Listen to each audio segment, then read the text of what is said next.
نحمده ونصلي ونسلم على رسوله الكريم أما بعد فأعوذ بالله من الشيطان الرجيم بسم الله الرحمن الرحيم وقالوا أإذا ضللنا في الأرض أإنا لفي خلق جديد بل هم بلقاء ربهم كافرون قل يتوفاكم ملك الموت الذي وكل بكم ثم إلى ربكم ترجعون ولو ترى إذ المجرمون ناكسوا رؤوسهم عند ربهم ربنا أبصرنا وسمعنا فارجعنا نعمل صالحا إنا موقنون ولو شئنا لآتينا كل نفس هداها ولكن حق القول مني لأملأن جهنم من الجنة والناس أجمعين فذوقوا بما نسيتم لقاء يومكم هذا إنا نسيناكم وذوقوا عذاب الخلد بما كنتم تعملون صدق الله العظيم۔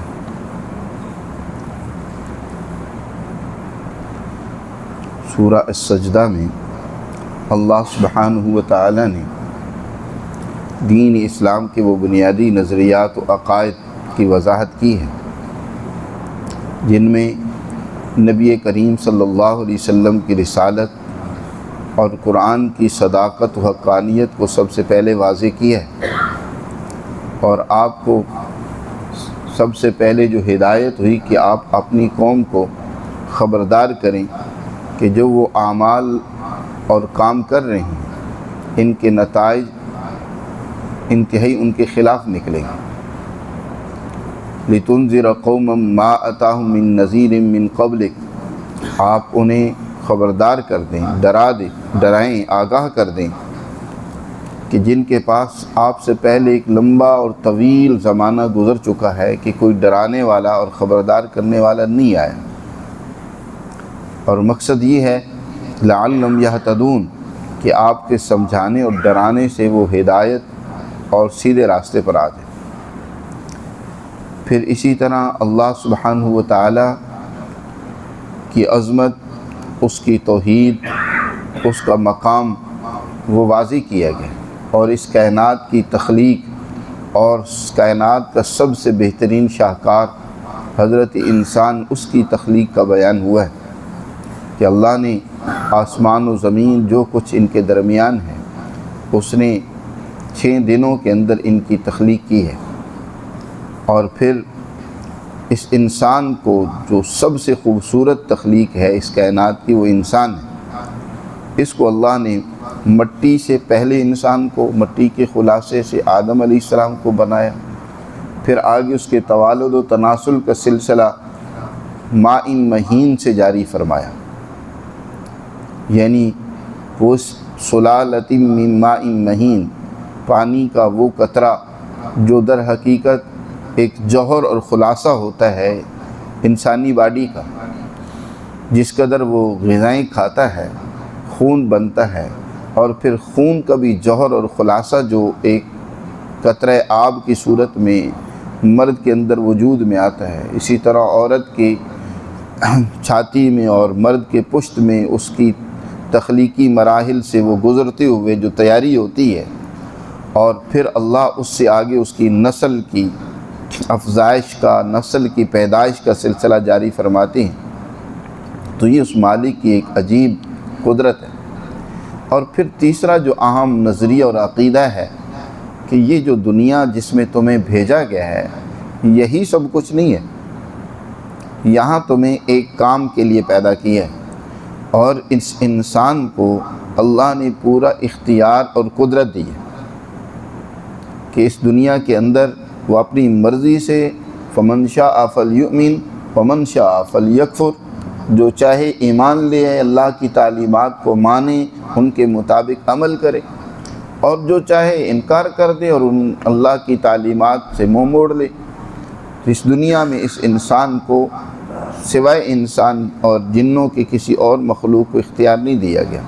باقی تو سب اللہ کے حکم کی تکوینی طور پر تابعداری کر رہی ہیں۔ آسمان، زمین، اس میں موجود تمام مخلوقات، ان کی جو ذمہ داری لگا دی گئی ہے وہ اپنی ذمہ داری کو احسن طریقے سے پورا کر رہے ہیں۔ اے انسان، تمہیں آج اختیار دیا گیا اور تمہاری رہنمائی کے لیے اللہ نے انبیاء کو بھیجا، کتابیں نازل فرمائیں، تمہیں عقل عطا فرمائی، سمجھ اور علم و بصیرت، یعنی جو ذرائع علم ہیں، سمع و بصر و فؤاد، اس کا بھی یہاں تذکرہ کیا ہے کہ اللہ نے وہ تمہیں عطا فرمائے ہیں تاکہ اس کے ذریعے سے تم درست اور سیدھے راستے کے انتخاب کر سکو۔ اگر پھر بھی کوئی انسان اتنی رہنمائی کے باوجود ہٹ دھرمی اور اپنے نفس کی اتباع اور شیطان کے پیچھے چلتے ہوئے وہ اللہ کے احکامات کی خلاف ورزی کرتا ہے، تو کل قیامت کے دن اس کے لیے جو اللہ نے سزا تیار کر رکھی ہے اس کا تذکرہ کیا۔ فرمایا وَقَالُوا أَإِذَا ضَلَلْنَا فِي الْأَرْضِ أَإِنَّا لَفِي خَلْقٍ جَدِيدٍ۔ سب سے پہلے تو جب حضور صلی اللہ علیہ وسلم نے قیامت کا تصور، قیامت کی حقیقت مشرکین مکہ کے سامنے رکھی نا، تو وہ اس کو ماننے کے لیے تیار ہی نہیں تھے کہ انسان دوبارہ زندہ ہو سکتا ہے۔ کہتے تھے کہ یہ انسان جب مٹی میں مل گیا، مٹی میں مل کر مٹی ہو گیا، اس کے ذرات اور اجزاء منتشر ہو گئے، ایک نہیں پھر کتنے انسان ہیں جو دنیا میں مر جاتے ہیں، تو ان منتشر اجزاء کو اے پیغمبر آپ کہتے ہیں کہ دوبارہ اکٹھا کیا جائے گا اور ایک انسان بنا کر اللہ کے حضور پیش کیا جائے گا۔ تو یہ ایک نئی مخلوق، نئی تخلیق اور نیا سلسلہ ہوگا کہ یہ ہمیں سمجھ تو نہیں آتا یہ کیسے ہوگا۔ اللہ سبحانہ و تعالی نے فرمایا وَقَالُوا أَإِذَا ضَلَلْنَا فِي الْأَرْضِ، یہ مکہ کے مشرک کہتے ہیں کہ جب ہم زمین میں مل جائیں گے، خاک ہو جائیں گے، تو أَإِنَّا لَفِي خَلْقٍ جَدِيدٍ، کیا ہمیں از سر نو تخلیق کیا جائے گا، بنایا جائے گا۔ اللہ تعالیٰ ارشاد فرماتے ہیں اصل بات یہ نہیں ہے، یہ کوئی عجیب بات نہیں ہے، یہ تو روز مرہ اللہ کی قدرت کو دیکھتے ہیں، مشاہدہ کرتے ہیں۔ دیکھتے نہیں ہیں کہ ایک خشک زمین اللہ اس کے اندر کس قدر رویدگی پیدا کر دیتا ہے، کیسے اس زمین سے نبات پیدا ہوتی ہے، ان کی آنکھوں کے سامنے ہے۔ کتنی اس کائنات کے اندر اللہ کے اس حقیقت کو واضح کرنے کے دلائل موجود ہیں، ذرا انسان غور کرے۔ پھر جس ذات نے پہلے دن انسان کو بنایا ہے، پہلی تخلیق، اس وقت یہ تھوڑا تھا کہ انسان کا وجود ایک جگہ پر پڑا ہوا تھا، اللہ میاں نکال کے دنیا میں لے آئے۔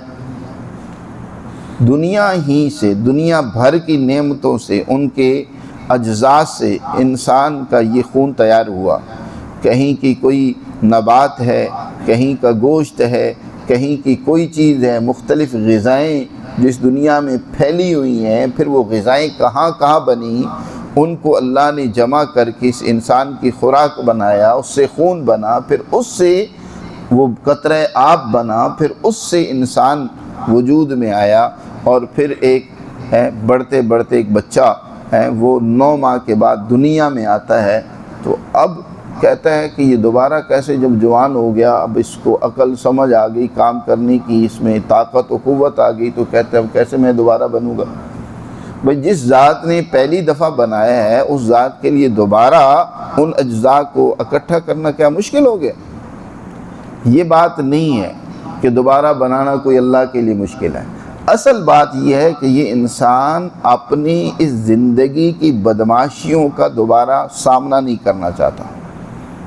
یہ چاہتا ہے جو کچھ میں کر رہا ہوں یا مزے کر رہا ہوں، بدماشی اور عیاشیاں کر رہا ہوں، مجھ سے اس کے بارے میں کوئی سوال نہ کرے، کوئی پوچھے نہیں۔ جو آپ قیامت کا عقیدہ اور نظریہ ان کے سامنے رکھتے ہیں کہ تمہیں اپنی زندگی کے ان اعمال کا جواب دینا ہے، اللہ کے حضور پیش ہونا ہے، تو اصل میں اللہ کے حضور اس پیشی کو نہیں تسلیم کرتے، بل ہم بلقاء ربہم کافرون، بلکہ یہ لوگ اپنے رب سے ملاقات کے انکاری ہیں، اس کو نہیں تسلیم کرتے۔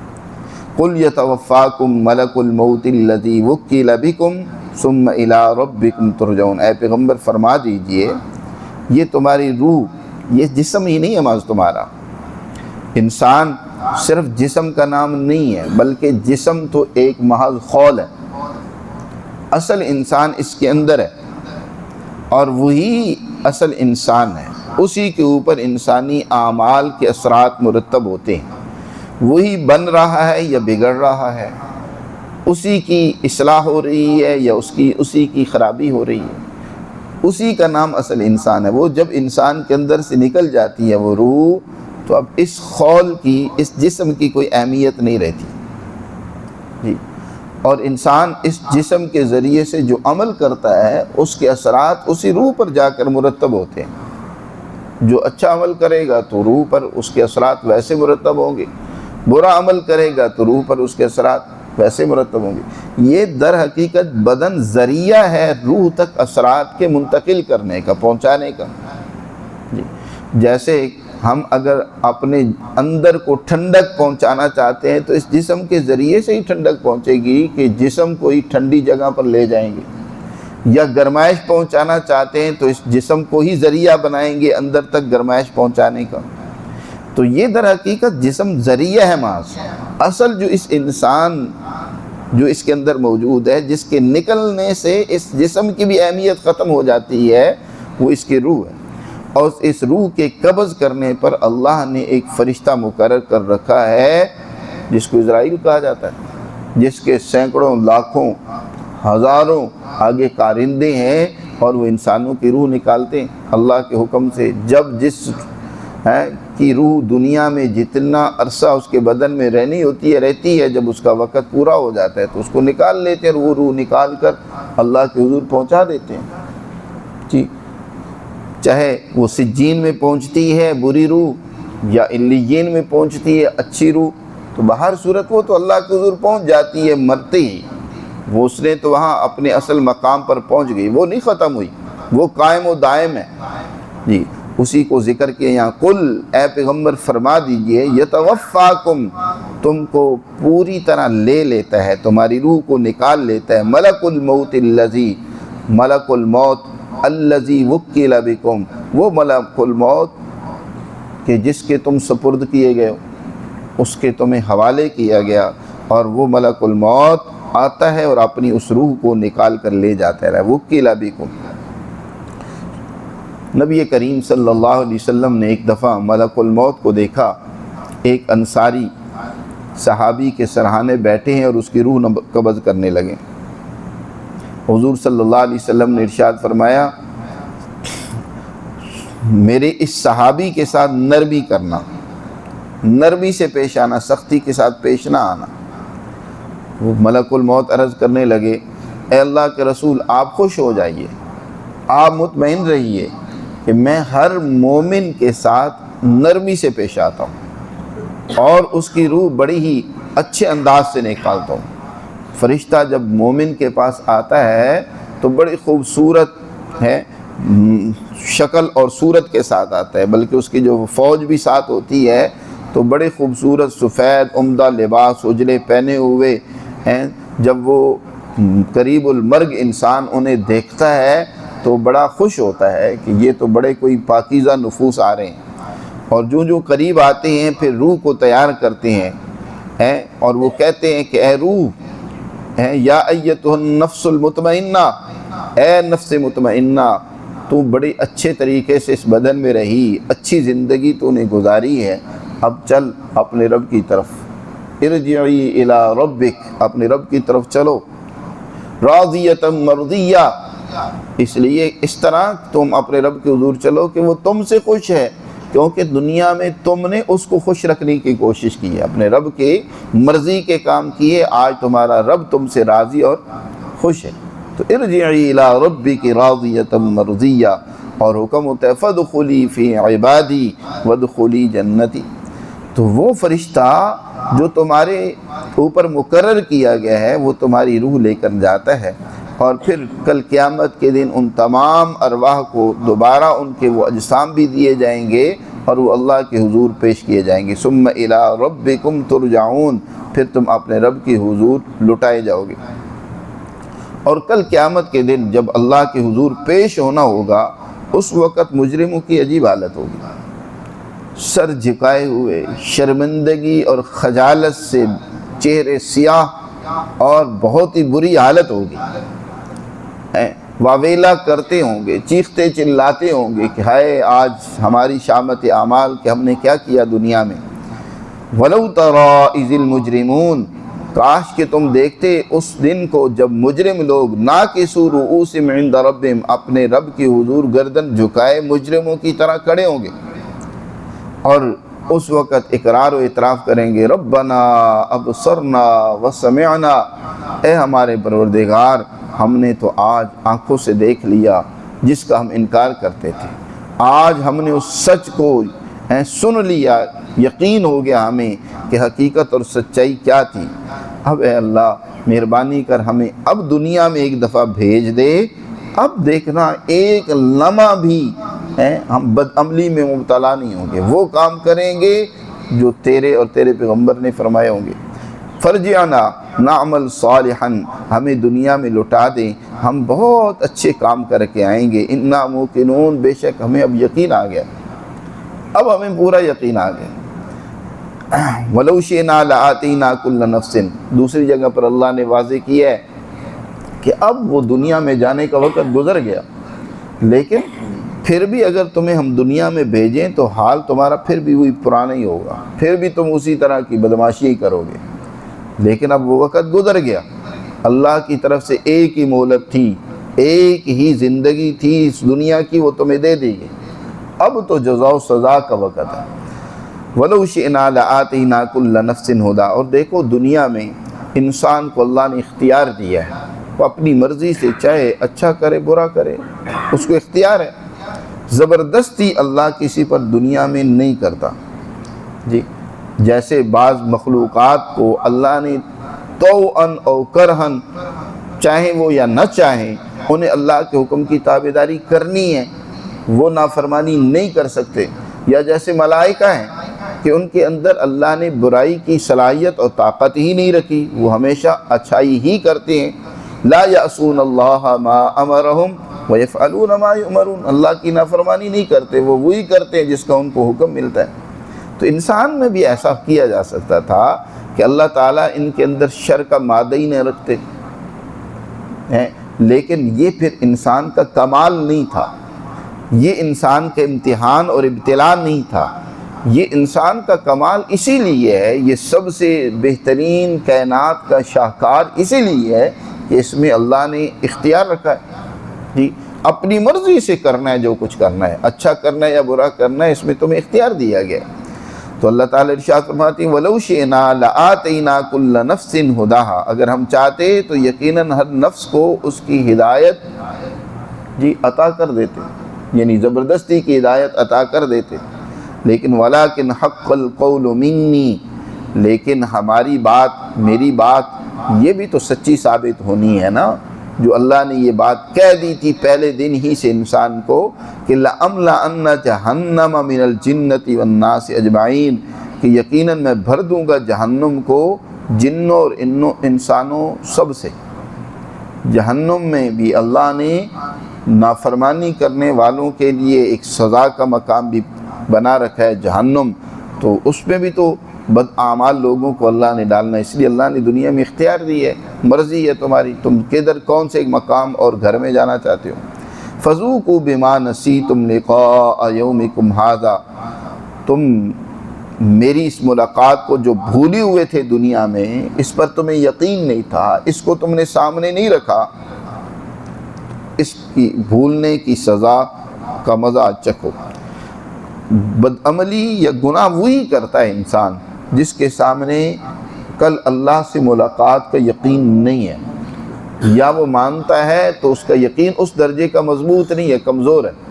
جس کا یقین ہو کہ میں نے اپنے رب کے حضور پیش ہونا ہے، اپنے ان اعمال کا حساب و کتاب دینا ہے، تو وہ کس طرح بدعملی کر سکتا ہے۔ فَذُوقُوا بِمَا نَسِيتُمْ لِقَاءَ يَوْمِكُمْ هَذَا اِنَّا نَسِينَاكُمْ وَذُوقُوا عَذَابَ الْخُلْدِ بِمَا كُنْتُمْ تَعْمَلُونَ، تم دنیا میں ہمیں بھول گئے تھے، آج ہم تمہیں نظر انداز کر دیں گے، تمہیں بھلا دیں گے۔ نسیان کے معنی اگرچہ بھلا دینے کے ہوتے ہیں، لیکن جب اس کی نسبت اللہ کی طرف ہوتی ہے تو اس سے مراد نظر انداز کرنا ہوتا ہے، اللہ کے ہاں تو بھول چوک نہیں ہے۔ تو فرمایا کہ دنیا میں تم ہمیں بھولے رہے، آج ہم تمہیں نظر انداز کر دیں گے۔ اِنَّا نَسِينَاكُمْ،